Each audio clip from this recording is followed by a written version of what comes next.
En Acción Elevadores e Hidrogrúas estamos orgullosos de ser sanfrancisqueños. Orgullosos por facilitar los trabajos en altura y el manejo de carga con eficiencia y seguridad. De generar trabajo de calidad con tecnología 4.0 y de exportar nuestro trabajo a más de 20 países. Orgullosos de trabajar con los emprendedores, las instituciones y los clubes locales. Estamos orgullosos de cumplir nuestra misión de crecer y hacer crecer, apuntando cada vez más alto desde nuestra ciudad. Acción. Elevadores e Hidrogrúas.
Nuevo programa, nueva edición de Huellas del año 1973. Nos vamos 50 años atrás y en este caso tercera semana de enero del 19 al 25 vamos a ver qué ocurría en el plano internacional, nacional, provincial y particularmente también aquí en la ciudad de San Francisco, hablando y como siempre de política, deportes, música, cultura, social y mucho más. Arturo, buenas noches. ¿Qué tal? Buenas noches. ¿Qué tal? Bien, efectivamente, a nivel internacional, acá teníamos que reasume en Estados Unidos el presidente Richard Nixon.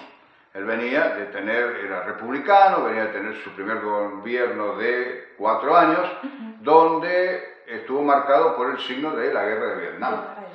Él no pudo, digamos, de alguna manera terminarla como ellos deseaban, así que sobre finales de su primer mandato, él comisiona a un delegado negociador, que era Henry Kissinger, para que negocie con el Vietcong en París la paz en Vietnam.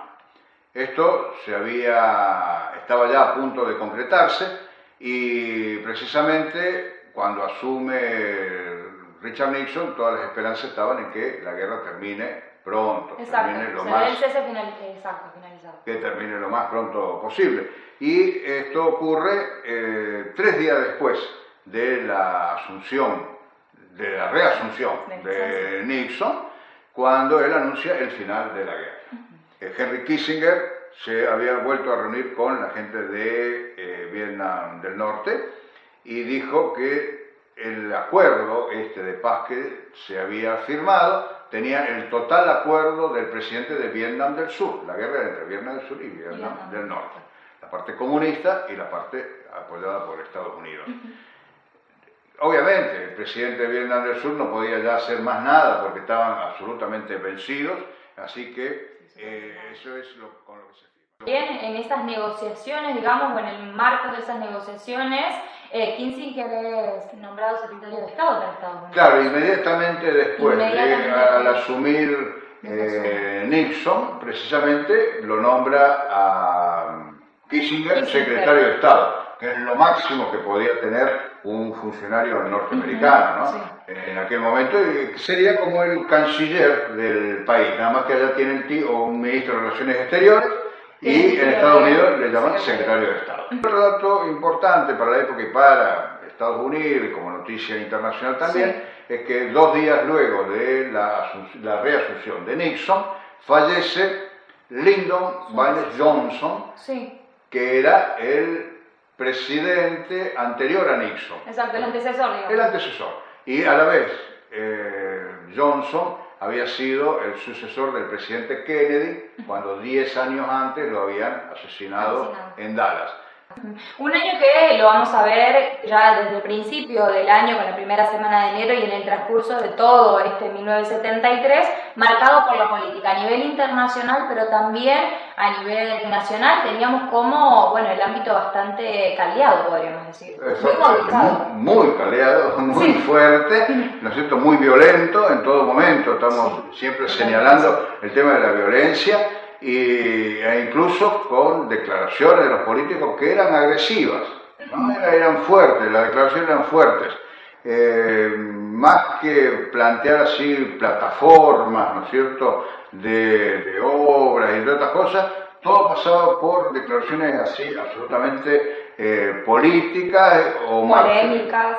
Y polémicas duras, ¿no es cierto? Y el fondo de todo esto eran los atentados. Los atentados, los secuestros, esa era una constante, ¿no? Y la delincuencia común, que también se sumaba a esto. ¿No? Teníamos 2 actos, pienso, en esta semana de enero, uno en Neuquén y otro en Mendoza. Exactamente, del Frente Justicialista de Liberación, los candidatos del Frente Justicialista de Liberación. En el de Neuquén, como bien decías vos, el Héctor Cámpora anuncia ahí que en caso de ser elegido presidente, su gobierno tenía previsto hacer una gran nacionalización.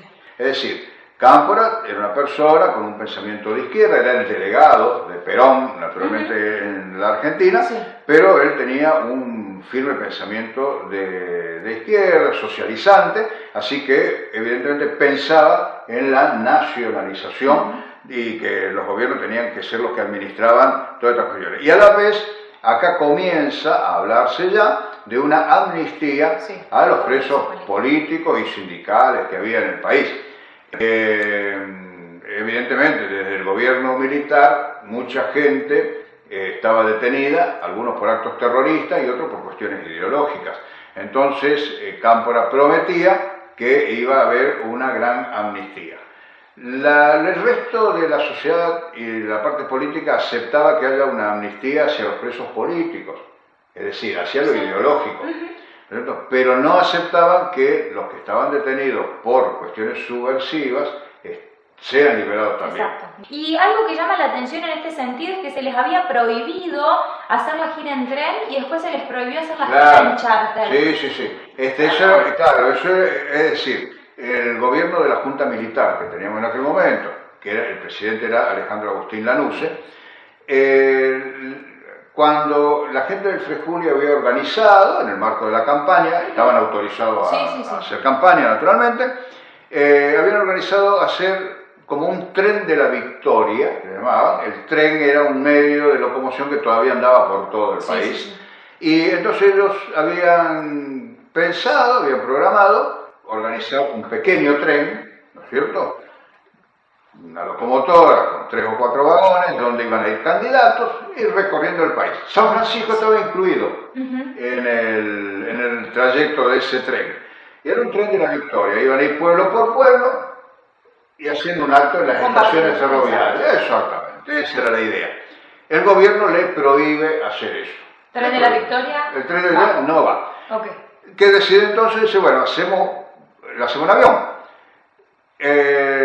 Entonces todos los candidatos iban en avión. Comienzan a hacerlo, hacen un vuelo solo, era un charter, era un avión alquilado, y ellos en lugar de tren iban a ir en capitales de provincia, donde había aeropuertos, ya la cosa se limitaba más. También le prohíben eso. Entonces, el recurso que les queda es trasladarse en auto. Ni siquiera ya piensan en un colectivo, digamos, van en auto. No, van en auto. Porque en auto, si no podían prohibirte la circulación, porque tampoco hacían una caravana, pero salían organizados en distintos horarios para salir hacia un lado, iban y los otros iban luego, no podían prohibir la transmisión. Entonces, y tampoco te prohibían los actos, sí, era la forma de hacerlo. ¿Sí, no? Pero fíjate vos lo que tenían que llegar, ¿no es cierto? O sea, siempre le ponían obstáculos permanentemente. O sea, no le prohibían el acto, pero le prohibían eso. Los medios de no conmoción, digamos. Exactamente. Y en este sentido, bueno, esto pasa por el lado de Neuquén. En Mendoza también estaba el candidato del Frejuli, que para el otro lado elogió toda la acción que hayan realizado los extremistas. Exactamente. Era Vicente Solano Lima, era el candidato a vicepresidente. Y él hablaba, coincidía un poco acá en algunas cosas que había dicho Perón. Perón había dicho antes, ya en España, y por eso lo habían cuestionado, que si él hubiese tenido 30 años menos de los que tenía, no sería raro, él no dice que lo haría, pero dice, no sería raro que yo también estuviese en la Argentina tirando bombas. O sea, eso alentaba como a los que lo estaban haciendo a continuar. Y Vicente Solano Lima coincide un poco con esto y habla, ¿no es cierto?, el presidente sobre la juventud dice que no los intimidaba a ellos la violencia de la juventud. Y hacía una comparación entre estos jóvenes del 73 con las guerrillas montoneras de la época de la independencia. ¿Te das cuenta? De ahí viene también el nombre que toma, ¿no es cierto?, la organización después de los montoneros, ¿no es cierto?, a partir de esta cuestión, entran a vincularse con la historia, con Güemes, en fin, con todos estos personajes de la época de la independencia. Y él decía, sostenía, esto lo quiero leer porque es textual, decía que la protesta pública se enciende, pero es reprimida por la violencia de los de arriba. Y la violencia de los de arriba se llama crisis económica, hambre y desocupación para el pueblo. Vos ves que los eslóganes y todas estas cosas que se usan se han ido repitiendo a lo largo del tiempo, ¿no es cierto? Y es más o menos lo mismo que escuchás vos en la actualidad. Sí, hablamos de crisis económicas hace 50 años atrás y hablamos de la misma crisis. Claro, y los orígenes son los mismos. Exacto. O sea, como que la cosa no cambió. Entonces eso es lo que, bueno, lleva a que se cuestione un poco la acción de la política, como en otros momentos los propios candidatos de aquella época, del año 73, hablaban acerca de los cambios que necesitaba la juventud. Y la juventud de aquel momento son los políticos mayores, ya muy mayores de hoy. Del día de hoy. ¿Te das cuenta? O sea que... Sí, son nombres que siguen, digamos, dentro de la agenda constantemente, del 73 a esta época. Hablando de nombres que van resonando y que, bueno, justamente están en nuestra memoria colectiva, para particularmente y pasar a la provincia, ya vamos a cambiar de tema, pero bueno, decíamos al principio, lo político nos marcó a nivel anual, digamos, a nivel año. Agustín Tosco es un nombre que suena y muchísimo en provincia de Córdoba y que es clave, digamos, en el año 73, lo llevaron detenido. Fue otra vez detenido, porque Agustín... exacto, fue en reiteradas ocasiones. No, está bien lo que decías, pero está bien, o sea, que fue otra vez detenido. Agustín Tosco era el secretario general del sindicato Luz y Fuerza. Sindicato fuerte, si los hay, en la provincia de Córdoba, ¿verdad? Y él era marcadamente socialista. Por esto estuvo preso, estuvo detenido, incluso en el penal de Rawson en el año 72, hacía poco tiempo había sido liberado nuevamente, y él acá se encuentra con que era parte de la CGT de Córdoba. La CGT de Córdoba estaba liderada en ese momento por Atilio López, candidato a vicegobernador de Ricardo Obregón Cano del Frejuli, o sea, como vos ves, también otras personas de izquierda vinculadas al peronismo cordobés. Y en este momento, precisamente, Tosco había encabezado con otros afiliados de Luz y Fuerza algunas manifestaciones que hubo, porque ahí estaba empezando a hablarse de una posible privatización de EPEC. Entonces, el sindicato obviamente se oponía. El tema de la privatización de EPEC se sucedió también a lo largo de los años y siempre hubo intentos de privatizar. Siempre hubo el intento, al día de hoy no se pudo. Al día de hoy no se pudo. Bueno, y en esta manifestación, precisamente, ya en aquella época era tradicional que salió una manifestación, y si la manifestación tenía algún tinte de izquierda, la policía salía a reprimir, era automático. Entonces, en el centro de Córdoba se producen algunos disturbios. Tosco era un dirigente sindical que iba al frente de los afiliados, así que era el que estaba, digamos, en primera línea, ¿no? Digamos, en primera línea de fuego en el lugar, y junto con otros dirigentes más lo detuvieron. Pero atento a cómo estaba la situación, cercana ya a las elecciones, y había algunas movidas políticas, no pasó de eso, más de una detención, y inmediatamente en las horas siguientes lo liberaron todo, incluyéndolo a Agustín Tosco. Eso te iba a preguntar justamente, porque generalmente a Tosco lo detenían y lo mantenían un tiempo detenido, justamente por eso, y al resto de las personas las liberaban. Acá más de 40 personas fueron detenidas. ¿Liberaron a todas a las personas? Liberaron a todos, porque en definitiva lo que era una marcha. Sí. No estaban haciendo disturbio o haciendo algún desorden mala. Era una marcha para decirle no estamos de acuerdo con la privatización de PEC. Muy bien, hablando en otros términos, de otras cuestiones, sabemos que enero en general es un mes de lluvias, un poco más potentes, un poco menos. Bueno, parece que fue potente la lluvia, por lo menos en Miramar en 1973. Cayó piedra, hubo destrozos impresionantes. Sí, todo el verano que vino del 72-73 fue para nuestra región muy violento. Es más, teníamos que en el mes de enero, el 10 de enero concretamente, hubo un tornado fuertísimo en la ciudad de San Justo, en Santa Fe, sí, donde ya lo hemos tratado, lo hemos visto, y hubo 50 muertos y 300 heridos. En este caso, lo más afectado en el departamento fue la localidad de Miramar, con una pedrea impresionante, donde produjo un montón de daños en las viviendas, en todos lados, y teníamos que el comisionado municipal en ese momento era el señor Alberto Guelfi, y ellos hicieron una evaluación de que para toda la localidad tenían 500 millones de pesos en pérdida, y a un promedio de más o menos unos 500.000 pesos por vivienda afectada. Hablando justamente de una cuestión social, diciendo, bueno, los servicios que llegan a cada uno de los vecinos. ¿Llegaba la tele, podríamos decir, o la tele ya estaba? ¿Cómo era el servicio de tele en esos momentos? No, la televisión era por aire, el servicio era por aire, el cable no existía, el cable llega 11 años luego.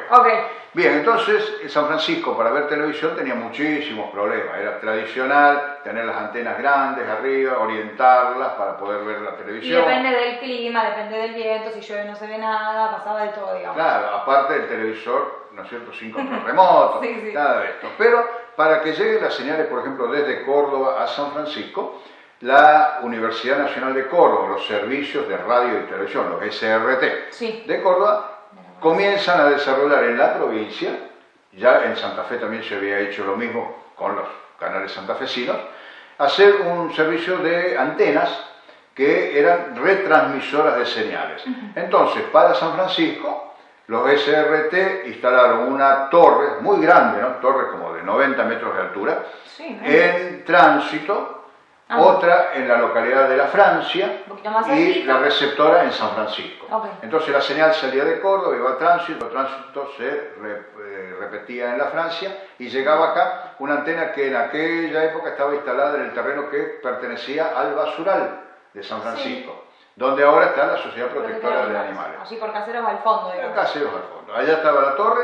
Bueno, eso mejoró en parte el servicio, por lo menos para Canal 10. Y luego se sumaron poniendo aparatos en esas torres, Canal 12 y Canal 8, que ya estaban, y eso mejoraba. Pero cuando cualquiera de todas las torres fallaba, el servicio fallaba todo el resto. Así que bueno, pero era la solución que había en el momento.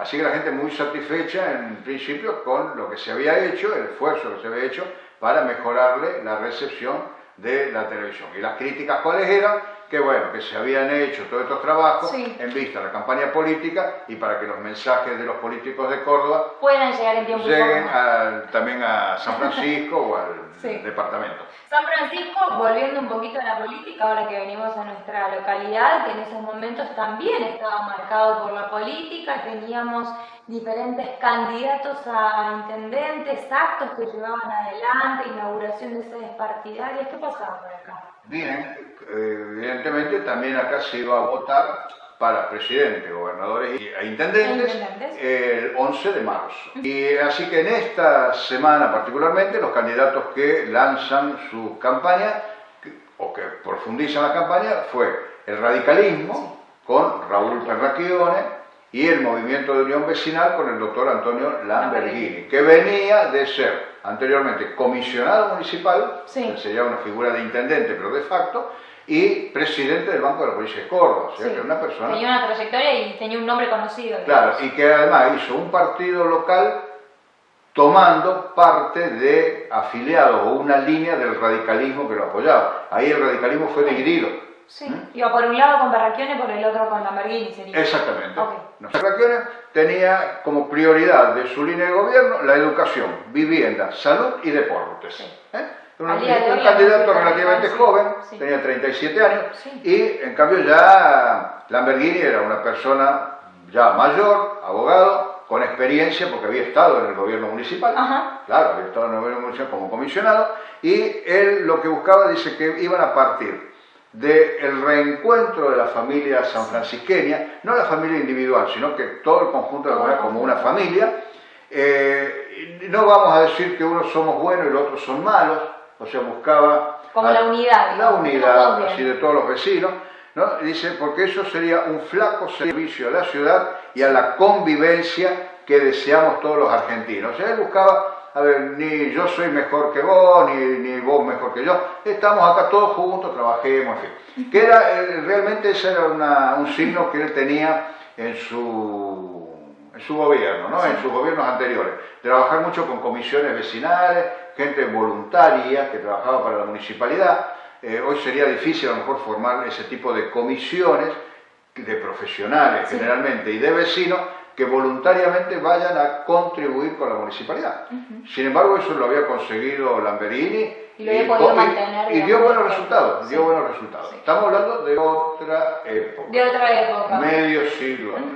Y hablando de política, pero yendo un poco más a lo social, un servicio vital, más que nada en verano, el tema del agua. Nos visitaron de la provincia, de la nación, inauguramos. Claro, los servicios de agua todavía en ese momento para San Francisco dependían de la Nación, era Obras Sanitarias de la Nación. Ok. Muchos años luego fue EPOS, Empresa Provincial de Obras Sanitarias, y finalmente AMOS, la Administración Municipal. Pero originalmente aquellos servicios eran de la Nación. Esto también es consecuencia de la visita que hizo el presidente Lanusse a San Francisco en el año 71.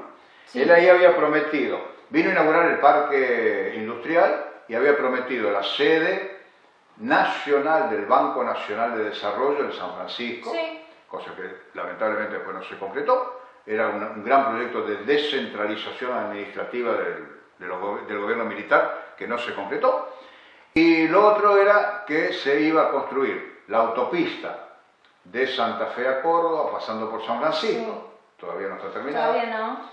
Y la otra 50 era, años después. 50 años después, todavía no está terminada. Y lo otro es la realización de un segundo acueducto, o el acueducto paralelo, que le llamaban, Sí. entre Villa María y San Francisco para proveernos de agua. Y esta noticia la repasamos ahora en tiempos en que se está hablando de un tercer acueducto para Sí. San Francisco, Santa Fe, San Francisco. Exacto, por el otro lado. Claro, esto es este acto, el acto de inauguración del comienzo de las obras, y se realizó en la rotonda de las avenidas Urquiza, Caseros y Cervantes, donde está ahora el monumento de San Francisco de Asís. En ese lugar se hizo el acto y ahí se inauguró, en esa rotonda que ya existía, Sí. una fuente grande de agua con unos caños de gran dimensión en distintas alturas, cortados, pintados de distintos colores, que tenía un sistema de bombeo muy grande, Impresionante. que de esos caños brotaba agua y caía en la fuente y circulaba el agua. Ese era inauguraron la obra, no la obra, el comienzo de la obra. La piedra fundamental que le dice. Exactamente. La piedra Eso. fundamental. Fue con un monumento dedicado al agua. Fíjate vos qué interesante. Sí. Y bueno, ahí vino el ministro de Obras Públicas de la Nación de aquel momento, que era el ingeniero Gordillo, donde, bueno, venía como a cumplir de alguna manera aquella promesa del presidente Lanusse y a augurar a que la obra se concrete, que dé buenos resultados y que abastezca ya no solamente a San Francisco, sino que desde San Francisco con ese acueducto se iba a abastecer, como se hace en la actualidad, de San Francisco a la Francia y toda la red de la Ruta 1 hasta la ciudad de Morteros. Muy menos una rueda. Terminamos y como siempre pienso Huellas del año 1973, nos vamos 50 años atrás con cultura, terminamos como con buenas noticias, con buena música y en este caso con bailes en bomberos que eran muy típicos para esa época, bailes en bomberos que a quienes nos traen en esta ocasión. ¿Qué vamos a conocer? El tema era que Bomberos tenía su pista al aire libre y era el centro que más convocaba bailarines, gente joven, familias que iban a los bailes de verano, donde venía gente de la región también. Y en este caso lo hacemos con una actuación de un conjunto, un dúo, que era muy conocido en la época, que eran Bárbara y Dick. Sí.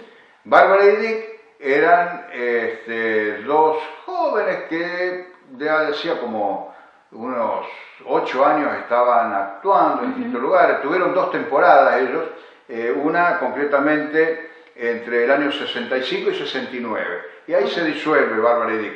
Y luego vuelven a retomar en el año 72 y siguieron hasta la década del 80. Tenían mucho éxito, iban a algunos temas así tradicionales, argentinos, hicieron un poco de pop, otro poco de folclore. Dick era un muchachito joven que tocaba incluso un instrumento de viento constituido por cañas. Él hacía algunas introducciones de los temas con esto. Y Bárbara, el nombre real era Bárbara Virginia Burse y Dick era Fernando Sustaita.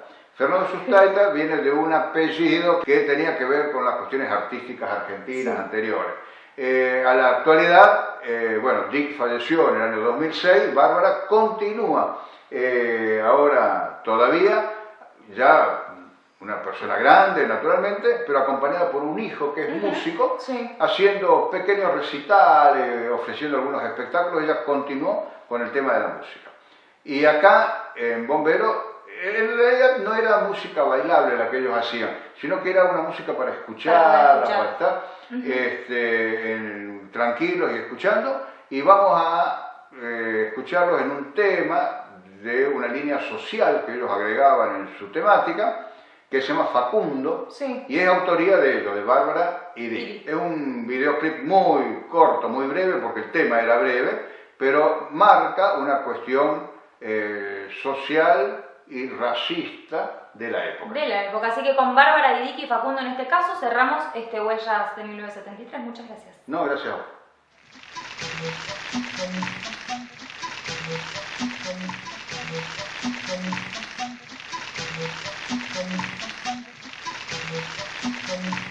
El cielo se ha puesto negro Facundo, la tierra está bochorina.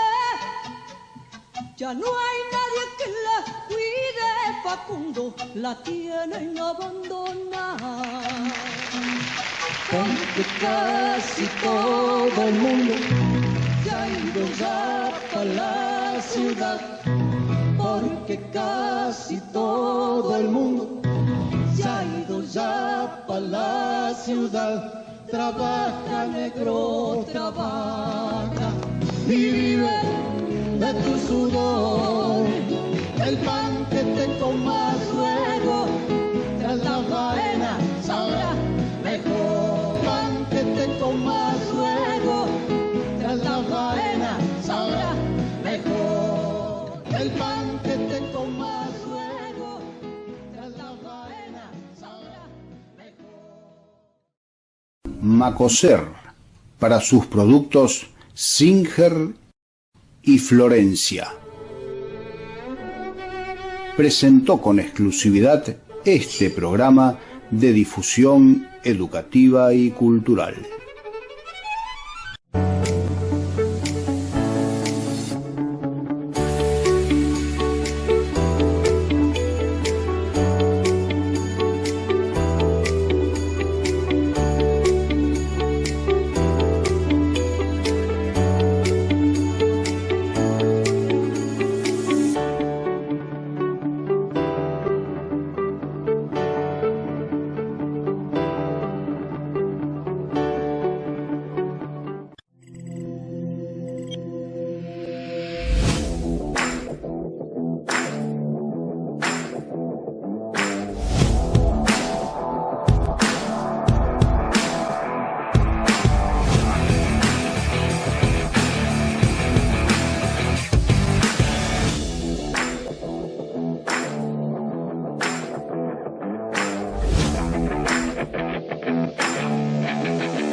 En Acción Elevadores e Hidrogrúas estamos orgullosos de ser sanfrancisqueños. Orgullosos por facilitar los trabajos en altura y el manejo de carga con eficiencia y seguridad. De generar trabajo de calidad con tecnología 4.0 y de exportar nuestro trabajo a más de 20 países. Orgullosos de trabajar con los emprendedores, las instituciones y los clubes locales. Estamos orgullosos de cumplir nuestra misión de crecer y hacer crecer, apuntando cada vez más alto desde nuestra ciudad. Acción. Elevadores e Hidrogrúas.